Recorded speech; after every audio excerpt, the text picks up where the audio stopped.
Welcome to Character Explorations, a podcast production of the Wendt Center for Character Education at the University of Dubuque.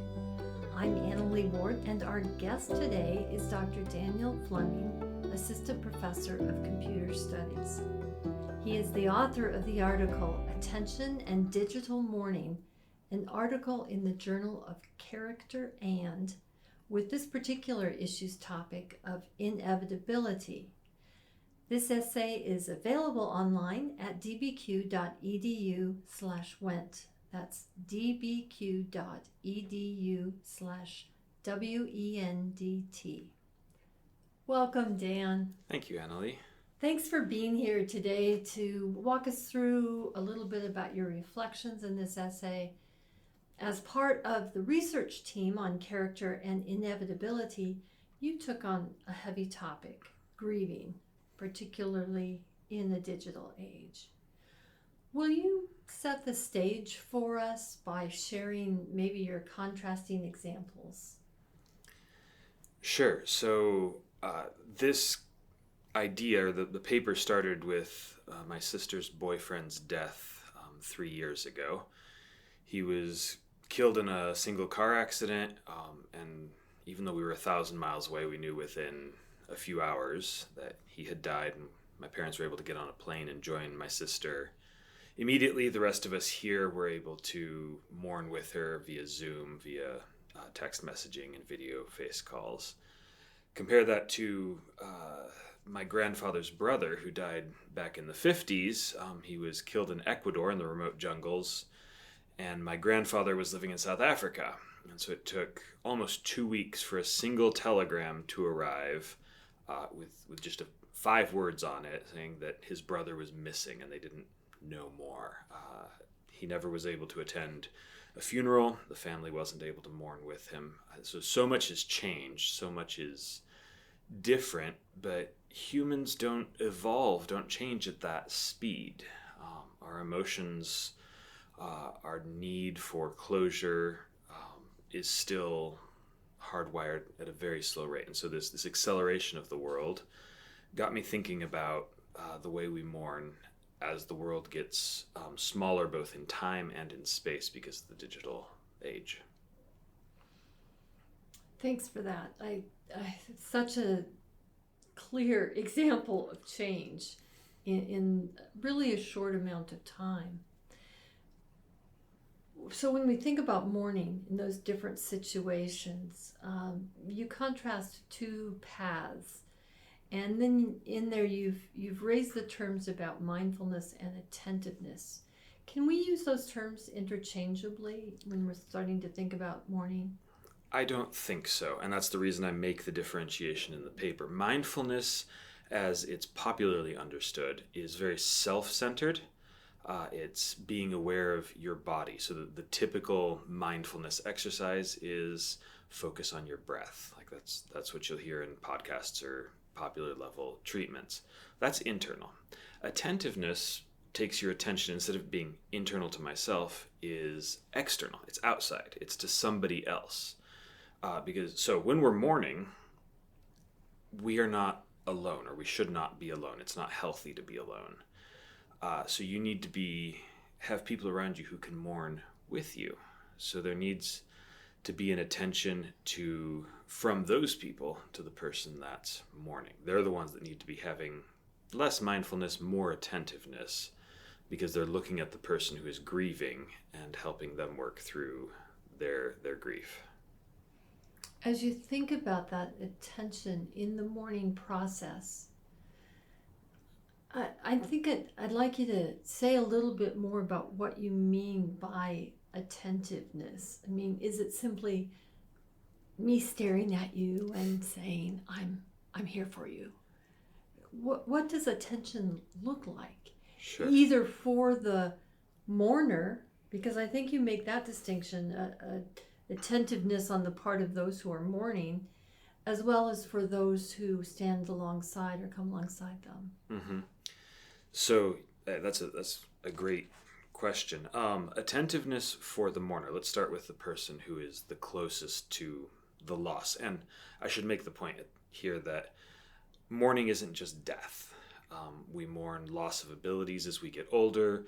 We mourn loss of friendships when someone moves away or a relationship ends, or any of those things is a time of mourning. So it's not just dying, even though my opening examples were both death. That's a really important point to raise, because we sometimes think that my feelings of distress, of mourning, shouldn't be there when my friend moved away or when I broke my foot or whatever. But it's still a loss. It's a loss of the relationship you've built, and it's torn the fabric of your social world apart. There's a hole there now. Yes. Nicholas Wolterstorff calls it a gap, and I use his quote several times. And we've got to figure out how to work around that gap, or if possible, fill the gap. Some gaps can't be filled, but sometimes they can. And so the person who's mourning needs to start by paying attention to what's going on within them. What are they needing? How are their emotions playing out? How are their emotions impacting their daily life? Because if you're not aware of it, you're going to come up with coping strategies, and they may not be healthy. We see anger management issues is one. If people don't pay attention to the grief they're going through, then they're going to lash out. It's going to leak out the side, as a counselor friend of mine likes to say. So the mourner needs to pay attention to themselves. Those around them need to pay attention to what the mourner needs. At times, someone who's mourning needs people there, as I said, just to sit, to be alongside, to cover for them. You're going to be less able as you mourn to do your daily routines. So you need someone to come alongside and do things, someone to come alongside and sit, but sometimes you also need to be left alone. There's that attentiveness as well. So it's also not just physical coming alongside of, it is emotional, psychological coming alongside of. You can do this from a distance now, and that's the beauty of online mourning, is I can come alongside my sister and give her a call and say, hey, I'm thinking about you. Or if I think she's going through a rough time and doesn't want the interruption, I'll send her a text, and then she can choose the time to look at it and to respond. And so we have this wider range of ability to respond. And if we're paying attention to what the person going through mourning needs, we can hopefully be more effective at helping them as they go through the mourning process. You've raised the digital environment we live in, and you've been looking at this. You've seen some trends. What kinds of things are you seeing with how people are being present or not being present through digital means? So it has both helped and hurt the mourning process that we are always online. On the helpful side, we're seeing entire websites, entire communities building around grief, shared griefs. So there's a website that's very popular here in the US called Caring Bridge. It's really designed for families who are going through medical problems to be able to post updates to those who can't be in the hospital room with them.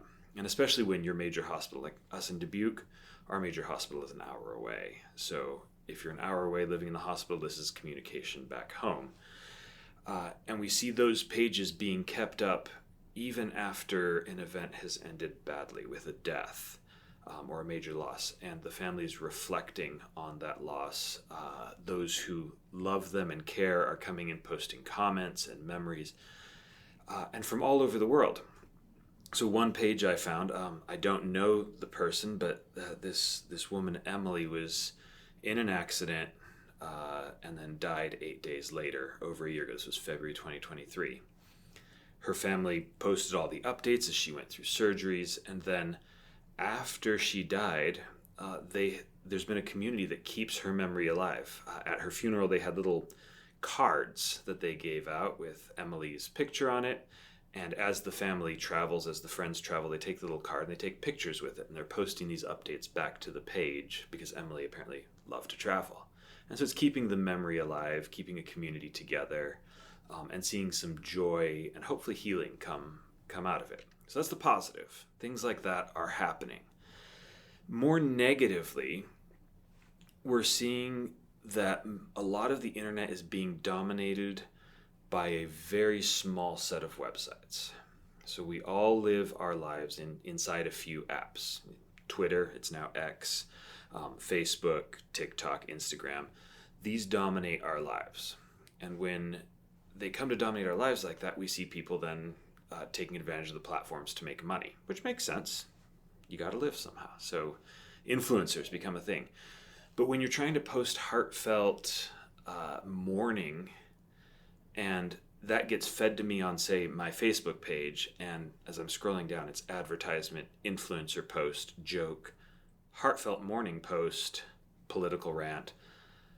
There's this shock in there, this distinction of it goes from the banal to the deeply meaningful suddenly, and that can be shocking. It can lead us to treat that deeply meaningful as just as lightly as we treat the rest of the stuff that's on social media. The flip side is it can be an unwanted reminder. So someone goes out and posts happy birthday to a deceased friend's page, and then that shows up on my page. I may not be in a place to process that grief. I'm on Facebook to see updates about my friend's kids, not be reminded of the death of someone I loved. And it can have negative effects too. So the internet's brought us good things. It brings together communities and allows us to keep memory alive, but it also has made worse the process of this commodification almost of mourning. Even as you spoke, it reminded me of some of the critiques of television, particularly Neil Postman's critique in Amusing Ourselves to Death. Now this, you're watching something serious and in breaks the commercial. So we're still seeing that phenomenon, and yet people are trying to use the medium for good. Yes. Do you see any other examples of kinds of practices online? Just for all of us to be aware of. There's an interesting fusion of the digital world and the physical lived space that we're seeing in mourning when the grief or the event that spawned grief is very public. So I'm thinking here of more recently things like George Floyd or Kobe Bryant's death in the last few years. And then if we go back farther, 9/11, other mass shootings that we see, unfortunately, all too frequently, the internet is being used to organize these in-person events of mourning. And sometimes those take the form of protest to express rage, which is part of the mourning process and is very healthy to express when a wrong has been done, or to express grief. So the internet's used to get a group of people together. Kobe Bryant died in California, but a group of mourners gets together in Chicago, and they create a physical memorial to him there. The coordination was done online. So there's this combination that is enabling more people to mourn together more fully. Of course, the flip side, there's always good and bad. So the flip side is, well, that's getting co-opted by powerful voices that don't care so much about the mourning, but about their own agenda. And so we end up seeing what start as mourning protests for George Floyd degenerate into mass vandalism, which is an expression of rage, but maybe not the most helpful expression of rage. Or we see a gathering for remembering an individual like Kobe degenerate into something else, a party or something that's not as appropriate to mourning. So there's this combination. There's the good and the bad. So what advice would you have for all of us as we all have the inevitability of loss and mourning in our lives? What would you have any advice for us regarding our online presence? Yes. Pay attention. Honestly, we need to slow down, because at the other end of that tweet or post or TikTok video comment is a real person, and a real person who is facing a battle, a real person who is mourning a loss. And what we may think is humorous and flippant, or however we're looking at it, may be deeply inappropriate to what they need. And if we can slow down and consider the other person, I think that would solve a lot of our problems online. Just, there is a real person at the other end of this comment, not just a computer screen. And that's hard when you can't see the person. We're sitting across from each other, and so I can see your reactions as I'm talking, and I know whether I'm being appropriate or inappropriate. But if I were trying to do this via two microphones in two separate rooms, even if we were just in next door offices where we can't see each other, there's that barrier. If we can pay attention to our own motivations, our own tone, how we could possibly be misinterpreted, because the written word doesn't carry all the inflections of voice, all the movements of my hands and face. It's very easy to misinterpret a tweet because there's no context for it. There's no personal embodiment to it. And so we need to be aware of that and be more cautious in what we're doing and saying online. Thank you for that. Friends, on or offline, facing the pain of mourning is difficult and also inevitable. But as long as we're alive, we're going to encounter death, and we have to find a way through the complicated morass of emotions. So, Dan, thank you for calling us to attention, calling us to practice attentiveness with ourselves and with others as we mourn. Are there any last words you'd like to leave us with? Making a conscious choice to recapture attention, to become more attentive, to be the sort of person who can then give the gift of attention to others, it's possible. It's something we can learn. A person trained to be attentive day to day in the small things is going to fall back on that habit, on that virtue in mourning, just as readily as we all fall back on forums or Reddit or Instagram, because it's where we are comfortable. A world populated by attentive people will be a place where mourning and accompanying those who are mourning will bring healing from anguish and readjustment into the new reality that has that hole in the middle of it. Thank you. Thank you so much. Our guest today has been Dr. Dan Fleming, Assistant Professor of Computer Studies, and I'm Annalee Ward for Character Explorations from the Wendt Center for Character Education at the University of Dubuque.